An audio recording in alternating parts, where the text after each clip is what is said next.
बिस्मिल्लाहिर्रहमानिर्रहीम। अस्सलाम वालेकुम। एलोवेरा जहाँ इसके इतने फ़वाइद हैं, अगर ये घर में लगी हुई हो तो ये किसी नेमत से कम नहीं है। तो इसके इस्तेमाल करने के भी कई तरीके हैं। उनमें से एक ये तरीका है कि इसको काट कर इसकी फक्की बना ली जाए और इसकी अफादियत को हासिल किया जाए। तो मैं भी आज ये करने वाली हूँ। तो मैं आप लोगों को भी बताती हूँ कि एलोवेरा से फक्की कैसे बनती है और फिर इसके क्या फ़वाइद हैं। तो चलिए शुरू करते हैं। सारे यहाँ से काट लिए हैं, इसको भी काट लिया है सिवाय इसके, क्योंकि यहाँ से ये फ्लावरिंग करने लगा है। तो मैंने कहा इसको इसलिए नहीं काटती ताकि ये इसको खुराक देता रहे, ऐसे ना इसको काट लूँ और फिर वो भी सूख जाए। तो ये देखें माशाल्लाह से बहुत ज़्यादा एलोवेरा निकली है और कुछ तो इसमें से ऐसे हैं कि जिसके अंदर बहुत ज़्यादा जल है। ये देखें। तो अब मैं इनको छोटा छोटा करके काट लेती हूँ। एलोवेरा को मैंने छोटा छोटा करके काट लिया है और काट के मैंने इसको आज के दिन धूप में रखा है।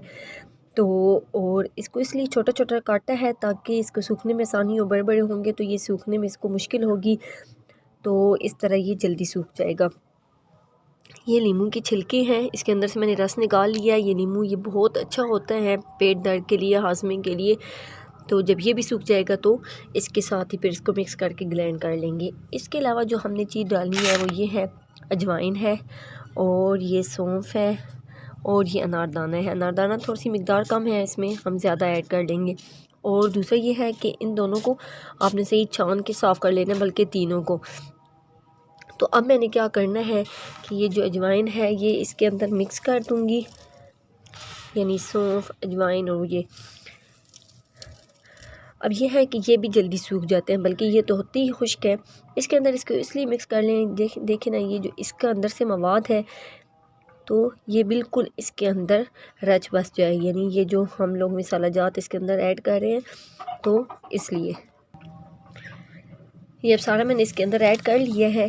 तो अब मैं क्या करूँगी कि थोड़ा सा इस परात में निकाल लूँगी थोड़ा सा इसमें, ताकि ये जल्दी खुश्क हो जाए। इसको धूप में रख देते हैं। तो अब देखते हैं कितने दिनों में ये सूखते हैं। फिर सूखने के बाद फिर मैं आपको दिखाती हूँ। और दूसरी चीज़ जो इसके अंदर एक और चीज़ ऐड करनी है वो ये है, ये देखें, पुदीना इसके अंदर ऐड करना है, जो कि मैं ज़्यादातर तो बाद में ऐड करूँगी। ये थोड़ा सा जो मेरे घर में था वो भी मैंने इसके अंदर डाल दिया, क्योंकि ये और वैसे भी पुदीना 2 दिनों में खुश्क हो जाता है। बस इनको धूप लगने में और खुश्क होने में देर लगती है।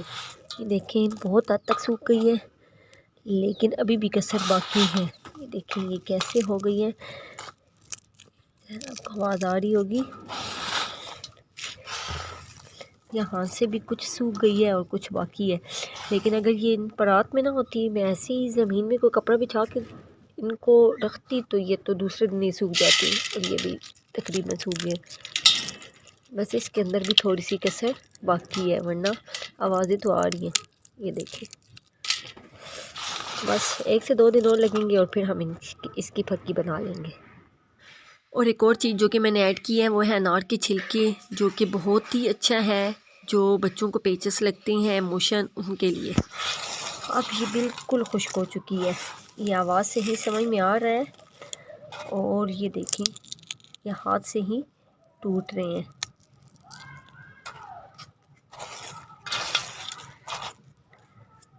तो अब इसमें हम डालते हैं पुदीना, वो भी 1 दिन लेगा, तो वो भी जब खुश्क हो जाएगा तो फिर हम इसको ग्राइंड कर लेंगे।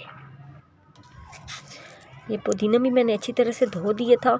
कुछ पुदीना मैंने पहले डाला है तो कुछ मैं अब डाल रही हूँ। जब ये इसके साथ बिल्कुल खुश्क हो जाएगा तो फिर हम इसको ग्राइंड कर लेंगे। ये बिल्कुल खुश्क हो गई है और जो इसके अंदर हमने पुदीना डाला था वो भी बिल्कुल खुश्क हो गया है। ये देखिए इतनी अच्छी खुशबू आ रही है। तो अब चलिए इसको ग्राइंड करते हैं।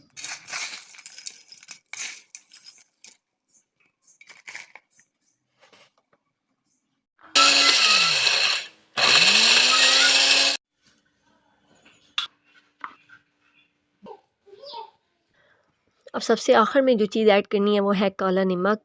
आप देख लें कि आपकी फक्की की मिकदार कितनी है, ज़्यादा है तो फिर उसी हिसाब से ज़्यादा, और अगर कम है तो फिर कम ही डाल लें। फिर इसको अच्छी तरह मिक्स करने के बाद मैंने इसको एक जार लिया है और उस जार के अंदर मैं इसको डालने लगी हूँ। अल्हम्दुलिल्लाह चूँकि चीज़ें बहुत ज़्यादा थी इसलिए मेरी जो फक्की है माशाल्लाह से वो बहुत ज़्यादा बनी है और बिल्कुल पाउडर सा बना है, दानेदार नहीं है, बहुत अच्छी बनी है। तो आप लोग भी इस रेसिपी को ज़रूर यूज़ कीजिएगा क्योंकि जो एलोवेरा है वो इम्यूनिटी को बढ़ाता है, कब्ज़ को दूर करता है और उसके अंदर नींबू के जो छिलके हैं वो पेट दर्द, अनार के जो छिलके हैं वो मोशन और फिर अनारदाना, पुदीना, अजवाइन ये भी पेट के अमराज के लिए बहुत मुफीद है। बस आप रोज़ाना 1 चम्मच ज़रूर इसको इस्तेमाल कीजिएगा और फिर इसकी अफादियत को देखिएगा। तो ये थी आज की वीडियो। उम्मीद है आप लोगों को पसंद आई होगी। अगर पसंद आई है तो इसको लाइक करें और मेरे चैनल को ज़रूर सब्सक्राइब करें।